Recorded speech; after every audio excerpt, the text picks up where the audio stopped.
Welcome dear students. We are going to learn about the basic in anatomy. So first chapter is Introduction to Human Anatomy. So how we can define the anatomy? Anatomy is the study of structure and functions of the body. So what is exactly anatomy? क्या हमें इसमें पढ़ना है? हमें यहाँ पे structure and functions पढ़ना है बॉडी का. How we can organize or how our body organization occurs, okay, how it functions. So begin to understand the complexity of human body and see how all the body system work together. मतलब जैसे हमारे human body में बहुत सारी कठिन रचनाएं की गई है और उनका वो एक दूसरे के साथ में कोऑर्डिनेशन के साथ में कैसे काम करते, we have to study that. So it includes biochemistry, that means it includes biochemical reactions जिनमें सेल्स होते हैं, टिश्यूज़ होते हैं एंड इंटीग्लूमेंट्री सिस्टम होती है. That means it includes hormones, glands etcetera. और उसमें हमें skeletal, muscular system, nervous system के बारे में भी पढ़ना है. एरिस्टोटल ये एक फर्स्ट ऐसे व्यक्ति थे जिन्होंने एनाटॉम ये फर्स्ट टाइम यूज़ किया, ये टर्म यूज़ की. So it is a Greek word that meanings cutting up or taking a part, cut करके निकाल के रखना. So it is a Latin word which is similar to dissecare. Okay, so anatomy is one of the oldest basic medical science. क्या है ये? एक oldest basic medical science है. So it was first studied formally in Egypt. सबसे पहले इसकी पढ़ाई Egypt में की गई और ग्रीस में सबसे पहले ये पढ़ाया गया बाय द हिप्पोक्रेट्स, जिन्हें हम फादर ऑफ मेडिसिन भी कहते हैं. सो एनाटॉमी ये क्या है एक्चुअली? इसमें हमें हमारी ह्यूमन बॉडी का स्ट्रक्चर पढ़ना है और उनके वो स्ट्रक्चर में इंटरनल रिलेशंस क्या होते हैं, ये हमें पढ़ना है. So study of all the parts of along with the skin, position of the organ and the bones of a particular region. Particular region में different kinds of bones present होते हैं, स्किन होती है, organs होते हैं. So उस organ की actual position क्या है, स्किन के कौन से पार्ट्स होते हैं, स्किन के कौन सी लेयर्स होती है, वो हमें पढ़ना है. So which of the layers of the skin, structure and types of muscles, then we have to study the nervous system and the study of the bones. This all comes under the anatomy. So evolution of limbs, हमें पता है हमारी किस तरीके से हमारे human body का evolution हुआ है.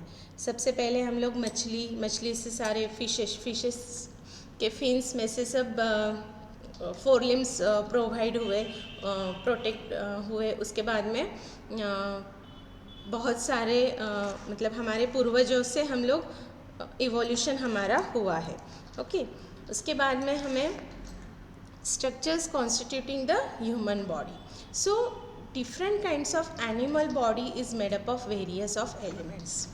जैसे हमें पता है डिफरेंट जो एलिमेंट्स होते हैं, डिफरेंट काइंड्स ऑफ एलिमेंट्स, उसी से हमारी एनिमल बॉडी बनी है. सो हमारे बॉडी का जो बेसिक स्ट्रक्चर है और वी कैन से फ्रेमवर्क है, वो क्या है? बोन इट इज़ अ, और we can say skeleton it is a framework, basic framework of a human body और animal body. So as the bones are hard, they not only maintain their own shape but also they provide shape to the part of the body within which they lie. Bones क्या करते हैं? Bones actual में hard होते हैं और वो क्या करते हैं? हमारे बॉडी का शेप मेंटेन करते हैं. ऑल्सो वो क्या प्रोवाइड करती है? तो हमारे बॉडी को एक प्रॉपर शेप और ऑर्गेनाइज करती है, ठीक है, जिनमें वो बोन्स प्रेजेंट होते हैं. सो कोई सिचुएशंस में क्या होता है, जैसे ये बोन्स हार्ड नहीं होते, for example nose and ear. So the part of the skeleton is made up of not a bone. उन्हें हम फर्म या फिर फ्लेक्सिबल टिश्यूज़ कहते हैं.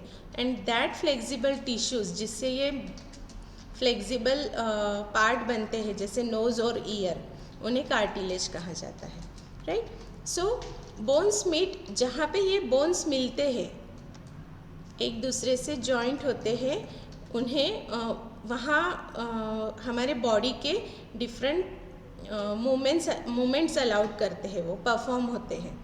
जहाँ पे बोन्स जॉइन होते हैं वहाँ पे मूवमेंट होती है, and at that joints bones are united to each other. जहाँ पे ये जॉइंट्स होते हैं वहाँ पे बोन्स यूनाइट होते हैं, एकत्रित होते हैं, और उस एकत्रीकरण के लिए फाइब्रस बैंड्स प्रेजेंट होते हैं, और उन्हीं को लिगामेंट्स कहा जाता है, राइट। सो उन्हीं के ये लिगामेंट्स के ऊपर या फिर इस बोन्स के ऊपर एक लेयर प्रेजेंट होती है, ठीक है, और उस लेयर को मसल्स कहा जाता है। These muscles are what? It is a lemon refers to a flesh, ठीक है, इसी को फ्लैश कहा जाता है या फिर अंदरूनी मांस कहा जाता है, ठीक है। सो हमारे डिफरेंट जो अंग होते हैं उन्हीं में ये मसल्स प्रेजेंट होते हैं, और किस तरीके से बल्क फॉर्म में ये प्रेजेंट होते हैं। सो ये muscle tissues has a property of being able to shorten in length, ठीक है। ये मसल टिश्यूज़ को क्या होता है, उनमें एक प्रॉपर्टी होती है, उनका एक गुण होता है जो कि खुद की लेंथ शॉर्ट कर सकते हैं, ठीक है। So a typical muscle has 2 ends. ये टिपिकल मसल्स को 2 एंड्स होते हैं, इस एक को ओरिजिन कहा जाता है और दूसरे एंड को इंसर्शन कहा जाता है। So this both ends are attach to the bones. ये जो एंड्स होते हैं, बोथ एंड्स होते हैं, दोनों भी एंड्स होते हैं, वो बोन्स को अटैच किए हुए होते हैं। So the attachment to the bone may be a direct one, but quite often the muscle fibres end in cord like structure called tendons, ठीक है। बहुत बार ये एंड जो होते हैं या बोन होते हैं वो डायरेक्टली अटैच होते हैं, बट बहुत बार वो डायरेक्टली अटैच नहीं हो पाते। उनका जो एंड होता है वो कॉर्ड लाइक स्ट्रक्चर में परिवर्तित होता है, उन्हीं को टेंडन्स कहा जाता है, ठीक है। सो ये क्या करता है, ये टेंडन्स बहुत बार मसल्स को और बोन्स को पकड़ने में हेल्प करता है, एक दूसरे में फंसने में मदद करता है। So this tendons are very strong. क्या होता है, बहुत स्ट्रॉन्ग स्ट्रक्चर्स होता है। समटाइम्स अ मसल में end in a flat fibrous membrane called as aponeurosis, ठीक है। फ्लैट एंड में बहुत बार ये परिवर्तित होता है फ्लैट फाइब्रस मेम्ब्रेन में, और इसी को एपोन्यूरोसिस कहा जाता है। आइए आगे देखते हैं। With a limb, we find that the muscles are separated from the skin. हम लोग मसल्स को स्किन से अलग कर सकते हैं, एंड ये किस तरीके से कर सकते हैं? With the help of tissues. Tissues के थ्रू हम लोग स्किन और मसल्स को सेपरेट कर सकते हैं, जहाँ पे फाइबर्स ये प्रोमिनेंट होते हैं, ठीक है। जिस मसल्स में जिस अवयव में फाइबर्स जो होते हैं वो प्रोमिनेंट होते हैं, वहाँ पे हम लोग मसल्स ये स्किन में से सेपरेट कर सकते हैं with the help of tissues. So such a tissues is referred to as fascia. ऐसे जो टिश्यूज़ होते हैं उन्हें फैसिया कहा जाता है। सो इमीडिएटली बीनीथ द स्किन के बहुत स्किन के एकदम से जो लगा हुआ लेयर होता है, नीचे का लेयर होता है, that is fibres of fascia, ठीक है। और वो ये जो फाइबर्स होते हैं फैसिया के, वो लूजली अरेंज किए हुए होते हैं स्किन के नीचे के side, and this loose tissues is called as superficial fascia. इसी को सुपरफिशियल फैसिया कहा जाता है। So over some part of the body the superficial fascia में contain considerable amount of fat. ये सुपरफिशियल फैसिया के ऊपर टोटली फैट का अमाउंट जमा हुआ होता है, ठीक है, फैट का कवरिंग हुआ होता है। So deep to the superficial fascia the muscles are covered by much better form and stronger membrane. ये जो मसल्स होते हैं वो बेटर फॉर्म में स्ट्रॉन्गर मेम्ब्रेन से कवर्ड किए हुए होते हैं। That membrane is called as deep fascia. So in the limb and in the neck, the deep fascia encloses deeper structures like a tight sleeves. जैसे हमारे टाइट स्लीव्स होती है ना, वैसे ही डीप फेसिया लिम्स के डिफरेंट अवयव या अंग में और नेक के पास ये डीप फेसिया प्रेजेंट होता है. So membrane similar to the deep fascia में also intervene between the adjacent muscle forming intermuscular septa. ऐसी ही एक मेम्ब्रेन जो डीप फेसिया के बीच में जो डिफरेंट मसल्स एडजेसेंट होते हैं, एक दूसरे के से जुड़े हुए होते हैं, उनमें जो गैप प्रेजेंट होती है उसी में प्रेजेंट होते हैं, उन्हीं को इंटरमस्क्यूलर सेप्टा कहा जाता है. Such septa often give attachment to the muscle fibres. ये क्या करते हैं? It gives attachment to the muscle fibres. So running through the intervals between the muscles, usually in the relation to the facial septa, there are blood vessels, lymphatic vessels and nerves. ये जो intervals होते हैं या gap present होती है muscles के बीच में, उनमें से blood vessels, lymphatic vessels and nerves ये बहते रहते हैं. So what is the blood vessels? Blood vessels ये क्या है? Actually it is a tubular structure through which blood circulates. So the vessels ये भी दो टाइप की होती है. एक वेसल ऐसी जो ब्लड कैरी करती है from the heart to the various tissues, that is called as arteries. ठीक है, क्या करती है? हार्ट से ब्लड को हार्ट से डिफरेंट टाइप्स ऑफ और वेरियस टाइप्स ऑफ टिश्यूज तक ले जाती है. और दूसरी वेसल्स ऐसी होती है जो रिटर्न ब्लड लाती है हार्ट तक फ्रॉम द डिफरेंट टिश्यूज. ठीक है, सो उन्हीं को वेन्स कहा जाता है. So within tissues arteries and veins are connected by a plexus of microscopic vessels called as capillaries. Tissues के अंदरूनी साइड में ये जो आर्टरीज और वेन्स होती है वो इंटरकनेक्टेड होती है, और उनको इंटरकनेक्टेड अंदरूनी तरीके से जो कनेक्टेड होने वाले वेसल्स होते हैं जो कि बहुत माइक्रोस्कोपिक होते हैं, बहुत ही सूक्ष्म होते हैं, उन्हीं को कैपिलरीज कहा जाता है. ठीक है, सो आगे बढ़ते हैं. Lymphatic vessels. Lymphatic vessels are delicate thin wall tubes. ये भी एक टाइप के पतली सी ट्यूब्स होती है और बहुत ज़्यादा डिफ़िकल्ट होती है to see. So they often run and along the side veins. बहुत बार वेन्स के साथ ही ये बहते हुए हमें दिखाई देती है. सो ये जो लिम्फेटिक वेसल्स है ये बहुत ज़्यादा टू स्मॉल होती है और उन्हीं पे हमें कई बार बीन शेप मतलब छोटे दाने की जैसे स्ट्रक्चर दिखाई देते हैं कई जगहों पे. तो उन्हीं स्ट्रक्चर को बीन शेप स्ट्रक्चर्स को लिम्फ नोड्स कहा जाता है. So this lymphatic vessels and lymph nodes are part of the system that plays a prominent role in a protecting the body in various ways. Right. So running through the tissues, जब ये tissues में से बहती है, बहुत बार क्या होता है कि ये ब्लड वेसल्स जो होते हैं वो एक कॉर्ड लाइक स्ट्रक्चर फॉर्म करते हैं and with this blood vessels cord like structure present होते हैं और उन्हीं को नर्व्स कहा जाता है. So each nerves is a bundle of large number of nerve fibres.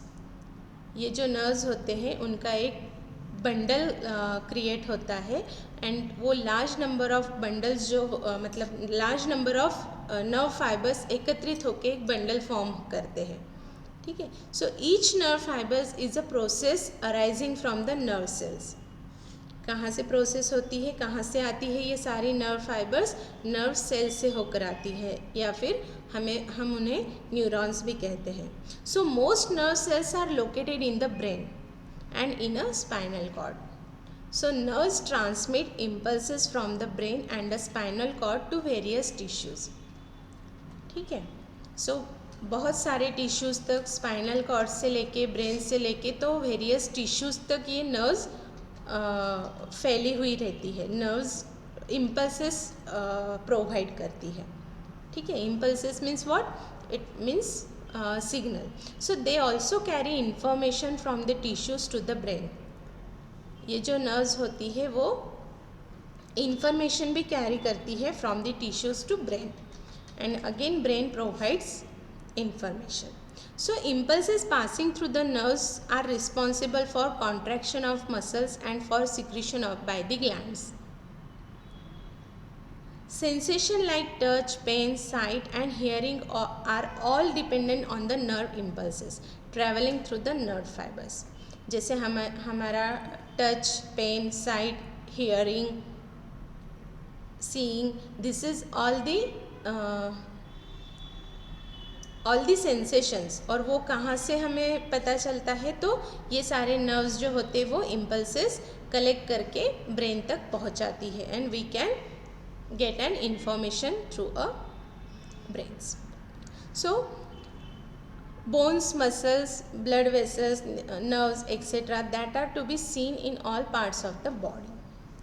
ये सारे जो पार्ट्स होते हैं ये हमें बॉडी पार्ट्स ये कहलाते हैं, और वो हमें बॉडी में दिखाई देते हैं. So in addition to this, many parts of the body have specialized organs also commonly called as viscera. Some of the viscera are solid, for example liver or kidney. ये जो सॉलिड टाइप के विसरा होते हैं, ये सारे different kinds of parts जो body के होते हैं उनमें और एक स्पेशलाइज ऑर्गन्स होता है that is called as viscera. ये डिफरेंट काइंड्स ऑफ होते हैं like solid, for example liver and kidney. दूसरे टाइप का जो विसरा होता है वो ट्यूबुलर स्ट्रक्चर में होता है, फॉर एग्जांपल इंटेस्टाइन. जो हमारा इंटेस्टाइन है वो ट्यूब लाइक स्ट्रक्चर है. और third type that is sac like structure, for example stomach. Stomach क्या है, एक प्रकार का सैक होता है. So the viscera are group together in accordance with the functions to form a various organ system.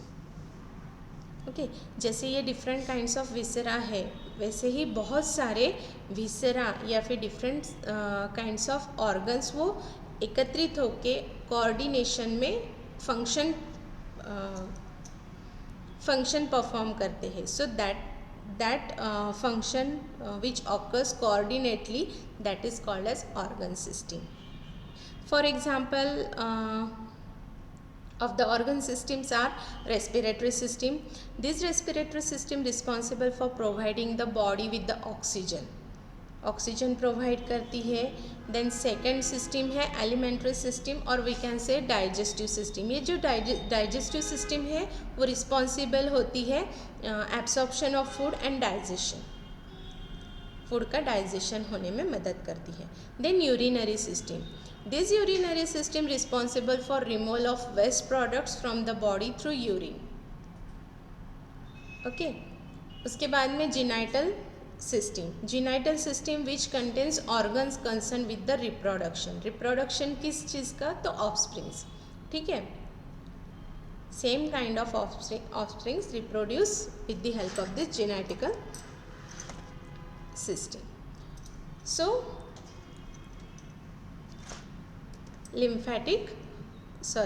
सब डिविजन्स ऑफ एनाटॉमी. यहाँ पे हमें बहुत सारे सब डिविजन्स पढ़ना है एनाटॉमी के. First one is clinical anatomy, second one is gross anatomy. Clinical anatomy जो कि जिसमें हमें स्टडी करना है clinical science and symptoms which is arrives at a diagnosis in a clinical anatomy. Then gross anatomy, we have to study structure of human body, okay, with a naked eyes. Then तीसरा type है systematic anatomy.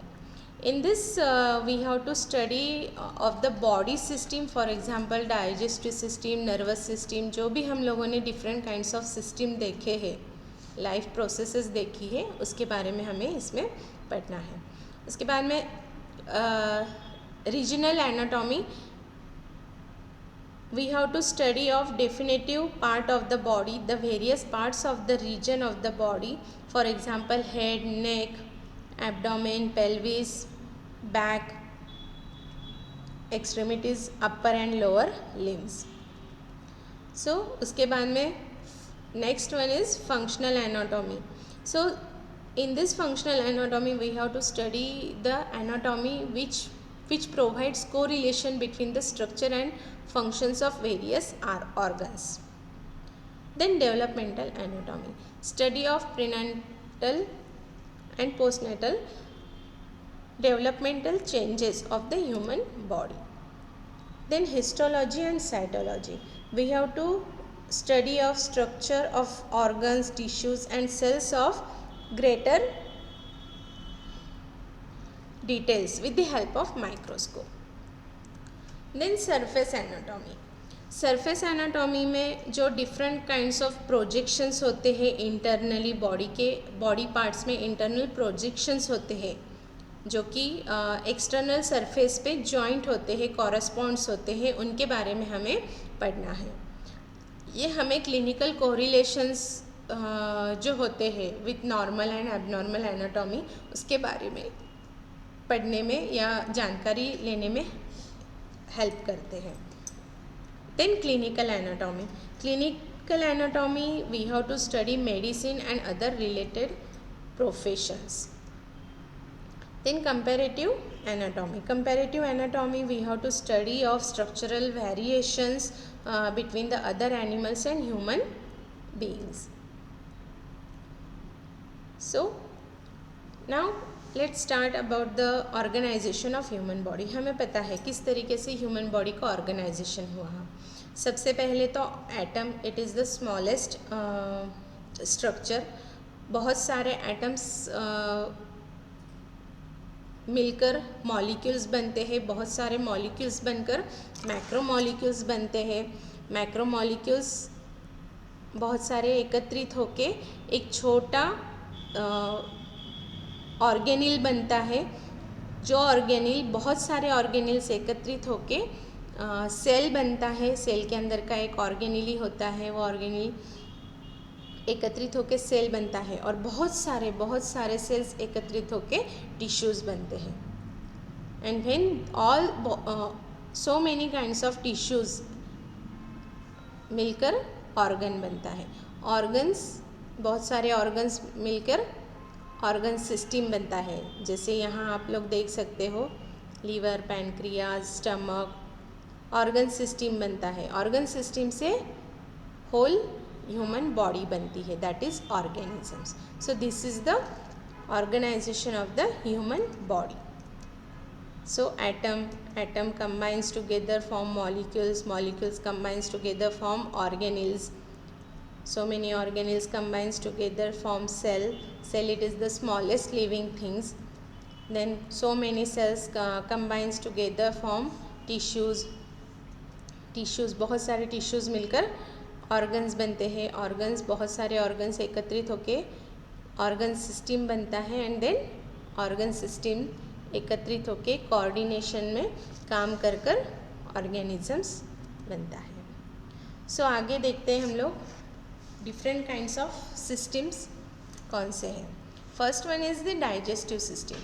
Digestive system क्या है? तो ये break down करती है food को इन एब्सॉर्बेबल units, मतलब स्मॉल कॉन्स्टिट्यूएंट्स में उन्हें ब्रेक डाउन करती है.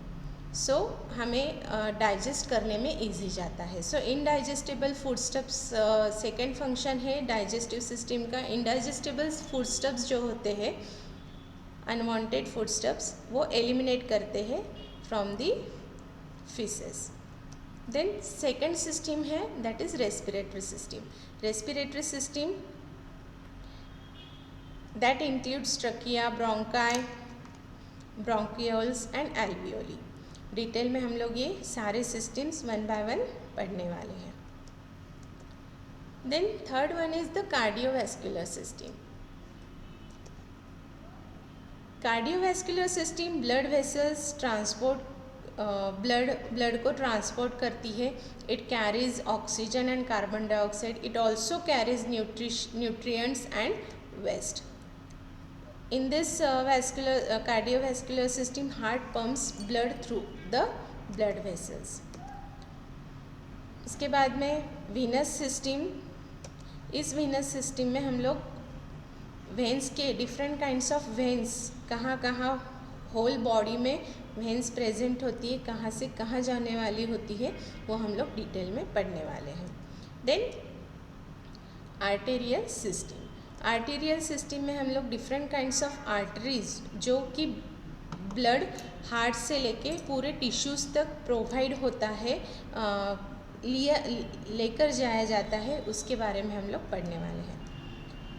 Then lymphatic system. Lymphatic system ये that picks up fluid leak from blood vessels, that also disposes of debris in a lymphatic system. It is also called as houses of white blood cells or lymphocytes. lymphocytes इस lymphatic system में present होते हैं और ये foreign particles के against में attack करता है। ठीक है, सब्सटेंस प्रोड्यूस, जो भी फॉरेन सब्सटेंस एंटर होता है बॉडी में, उसके अगेंस्ट में ये अटैक करता है। Then skeletal system. Skeletal system it is related to bones. हम लोग बहुत सारे बोन्स के बारे में इसमें जानकारी लेने वाले हैं, आगे डिटेल में हम लोग इसके बारे में पढ़ने वाले हैं। आप लोगों को पता होगा जो न्यू बॉर्न बेबी होती है उनमें 350 बोन्स प्रेजेंट होते हैं न्यू बॉर्न बेबी में। जैसे जैसे वो बड़े होते हैं उनके जो बहुत सारे छोटे छोटे बोन्स होते हैं वो फ्यूज़ होते हैं, they fuse together. When two bones fuse together they grow together. वो क्या होता है, जब वो दो बोन्स, छोटे बोन्स फ्यूज़ होते हैं, वो एक साथ बड़े होने लगते हैं और that becoming a larger one. जैसे जैसे न्यू बॉर्न बेबी बड़ा होता है उनके छोटे छोटे बोन्स कंबाइन होके बड़े बोन्स तैयार होते हैं। In adults approximately 206 bones are present. Nearly half of the bones in your body are found in your hands and your feet. आधे से ज़्यादा जो बोन्स होते हैं वो हमारे हाथ और पैर में प्रेजेंट होते हैं। आप लोग सोच सकते हो कि हम लोग कितने लकी हैं इस अर्थ पे। हम लोग सारे एनिमल्स में से हम लोग कितने लकी है जो हमारे हाथ और पैर में बहुत सारे this makes the human hand the most advanced, okay, and the amazing appendages. Now nervous system. This includes central nervous system, brain and spinal cord. It is a fast acting control system. बहुत ज़्यादा fast होता है, control system होता है। It responds to internal and external changes. उसके बाद में endocrine system. Endocrine system that includes different kinds of glands that secretes hormones that regulates growth, reproduction, nutrient use। ठीक है, उसके बाद में हम लोग सेंस ऑर्गन्स के बारे में पढ़ने वाले हैं। Sense organs that include eye structure, then ear structure. हम लोग ये सारे स्ट्रक्चर डिटेल में आगे के सेशन में पढ़ने वाले हैं। Then third one is the mouth structure, nose and tongue structure. Then urinary system. Urinary system that includes kidney, urinary bladder, urethra. This urinary system helps eliminates nitrogenous waste. This also regulates water, electrolyte and acid-base balance. Then reproductive system. Reproductive system overall functions is to produce the offsprings. इसका main function क्या है? To produce offsprings. Then in male testis produce sperm and the male sex hormones, and in female ovaries produces eggs and the female sex hormones. Then mammary glands produce milk in females.